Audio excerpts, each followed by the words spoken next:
Մեր հայր օրվա խորհրդի հետ կապված ձեր բարեմաղթանքը նախ հավատավորներին, հետո ընդհանուր այսօր ինչ ակնկալել ու ինչ սպասել, գիտենք, որ նաև երթով որպես եկեղեցուն աջակցություն գալու են ներողություն Զվարթնոցից դեպի Էջմիածին։ Նախ այսօր ամփոփվում է Արարատյան շաբաթը, գիտեք, որ այս շաբաթ հագեցած էր տոներով, որոնք ներկայացնում են այն իրողությունները պատմական եւ հոգեվոր իրենց խորհուրդներով, որոնք տեղի են ունեցել Արարատյան դաշտում, Հռիվսիմյանց տոնը, Գայանյաց տոնը, Սուրբ Շողակաթի տոնը եւ այսօր ամփոփվում են այս տոները Մայրաթոր կաթողիկե Սուրբ Էջմիածնի տոնով եւ սա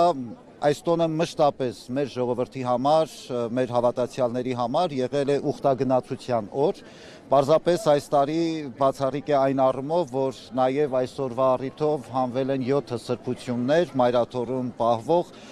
ժողովրդի երկրպագության համար եւ նաև այսօր մենք ունենք շատ մեծ հոծ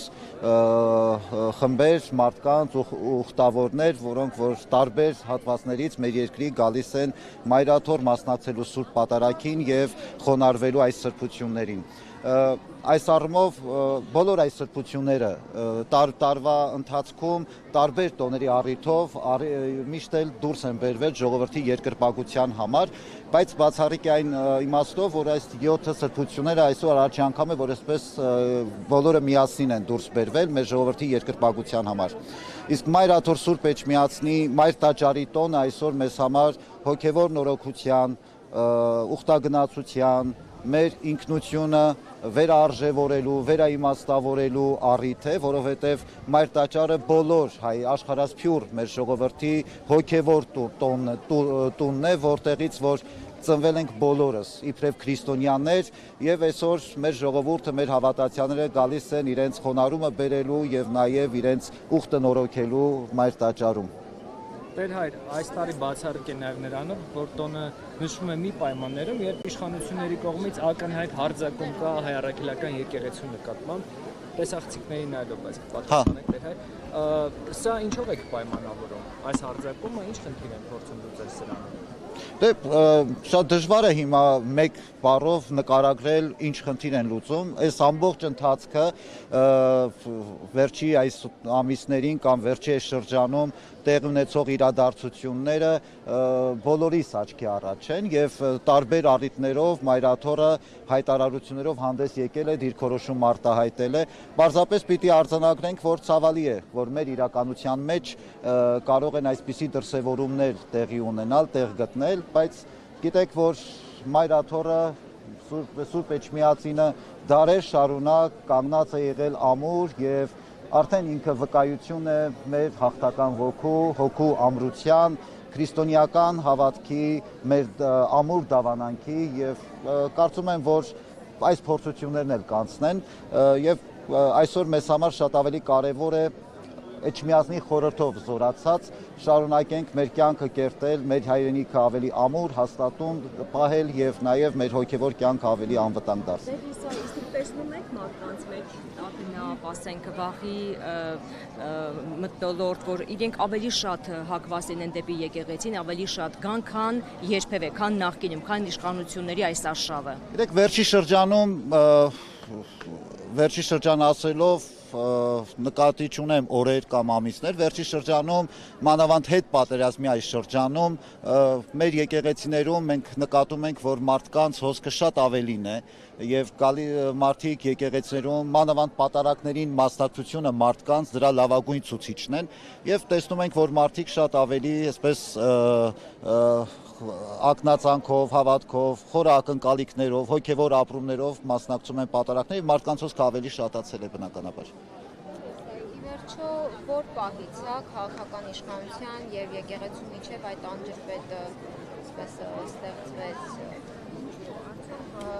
մեր հայ առաքելական քաղաքական եկեղեցու գործունեությունը հակասում է իրենց այդպես ասած իրական Հայաստանի մոտեցումներին։ Իրականում հայ առաքելական եկեղեցին բոլոր ժամանակներում միշտ իր առաքելությունը իրականացրել անշեղորեն եւ այստեղ որևէ փոփոխություն չի եղել երբևէ։ Հայ եկեղեցին մշտապես քարոզել է ավետարանը, քրիստոնեական ճշմարտությունները, հոգևոր կյանքի ամրությունը, սա մեր առաքելության, հայ եկեղեցու առաքելության ամենակարևոր իրողությունն է։ Եվ դրա հետ զուգահեռ բնականաբար ազգապահպան առաքելությունը հայ եկեղեցում եւ Հայաստանում եւ Սփյուռքում մանավանդ, այսինքն եկեղեցու գործունեության առումով որևէ բան չի փոխվել։ Իսկ թե ինչու քաղաքական իշխանությունները այստեղ որտեղ են խնդիրներ տեսնում, գուցե իրենք շատ ավելի հստակ կարող են ձևակերպել կամ արդեն փորձել են այս ընթացքում ինչ-որ ձևակերպումներ տալ, իհարկե երբեմն նաև շատ հաճախ հեղաթյուրելով իրողությունները, բայց հայ եկեղեցին անշեղորեն իր առաքելության ծիրից ներս է եւ այստեղ երբևէ որևէ բան չի փոխվում։ Ամեն տարի նշվում է Էջմիածնի տոնը, բայց այս տարի հատուկ նշանակություն է տրվել այդ թվում վերջին զարգացումները հաշվի առնելով, բայց քիչ առաջ քահանաներից մեկն ասաց, որ պարտադիր չէ բոլոր թեմերի առաջնորդները լինեն այսօր այստեղ եւ պարտադիր չէ այս ժամին լինեն, նրանց ոչ ոք չի կարող պարտադրել, կարող են գալ, կարող են չգալ, կարող են ավելի կարևոր գործեր ունենալ, ճիշտ եմ հասկացել, այսինքն կարող են նաև չգալ այսօրվա թեմերի առաջնորդները ընդհանուր առմամբ բոլոր եպիսկոպոսներին սպասել այսօր այս միջոցառմանը։ Ես կարծում եմ սովորաբար Մայրաթորի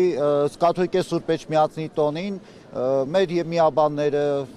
թեմակալ առաջնորդները եւ տարբեր թեմերում ծառայող մեր հոգեվորականները գալիս են Մայրաթոր ուխտագնացության։ Հիմա ես չեմ կարող ասել ովքեր որ չեն գա կամ ովքեր այս բան կրվեց, սովորաբար մեծ մասամբ թեմակալ առաջնորդները այսօրը նաեւ գալիս են Մայրաթորին, Մայրաթոր մասնակցելու Սուրբ Պատարագին։ Ասած հատուկ հանձնարարություն չի իջեցվել, որ բոլորը այսօր այս ժողովրդի ամբողջ բազմությունը, բոլոր մեր ուխտավորները եկել են այսօր առանց որևէ պարտադրանքի, եկել են հենց ուխտը նորոգելու եւ եկել են մասնակցելու եւ այդ թվում նաեւ հոգեվորականները։ Ինչ է կարծում իշխանությունը այսօր որևէ կերպ կխոչընդոտի։ Ինչին պիտի խոչընդոտի։ Ես չգիտեմ ճիշտ ասած, կմասնակցեն թե ոչ։ Բայց ամեն դեպքում իշխանությունները գրելով իրենք անձնականացնում են, կոնկրետ սրբազանների անուններ են տալիս վեհապարի, ինչպես է նայում այս ամենին Մայրաթորը։ Չհասկաց, ինչին են։ Կոնկրետ սրբազանների անուններ է նշում Նիկոլ Փաշինյանը, կոնկրետ հայհոյում է կոնկրետ սրբազաններին, ինչպես է նայում։ Դե արդեն այսինքն այս իշխանական իշխանությունը նրա ձեռքում է, թե ընդհանրապես հենց այդ երկու անձանցից է շատ վախենում։ Եվ ինչու է վախենում, եթե վախենում։ Դե արդեն իրեն հարցրեք ինչի է վախենում կամ ինչն է պատճառը, ես անկեղծ չգիտեմ, ես չեմ կարող այդտեղ տրամբանել կամ որևէ հերյուրանքի մեջ տրամբանություն չի կարող լինել։ Ամեն դեպքում բոլոր ժամանակներում էլ մենք տեսել ենք այսպիսի մեծ կամ փոքր մասշտաբներով հարձակումներ եւ կարծում եմ էս էլ կանցնի։ Ասում են ինքն է առաջնորդելու ձեր դեմ արշավը։ Ով։ Դուք չեք վախենում դրանից։ Վահագն Ալեքսանյանն մենք մեր առաքելությունն ենք իրականացնում եւ դա անում ենք առանց վախի եւ առանց ընկրկելու։ Կարծես թե այսպես տարանջատում է հստակ մտցնում իշխանությունները, ավելի ճիշտ Նիկոլ Փաշինյանը, կուսակրուն եւ ամուսնացյալ հոգեվորականների միջև եւ հնարավոր համարում եք, որ փորձ է արվում ներքին պառակտումներ մտցնել եկեղեցու ներսում։ Միանգամից եթե ասեմ, դա չի հաջողվելու, որովհետեւ հոգեվորականները թե ամուսնացյալ, թե կուսակրուն հոգեվորականները այստեղ համախմբված են եւ միաբան են եւ այդ այսպես էժան մանիպուլյացիաները չեն աշխատելու երբևէ նման հույս պետք չի ունենալ։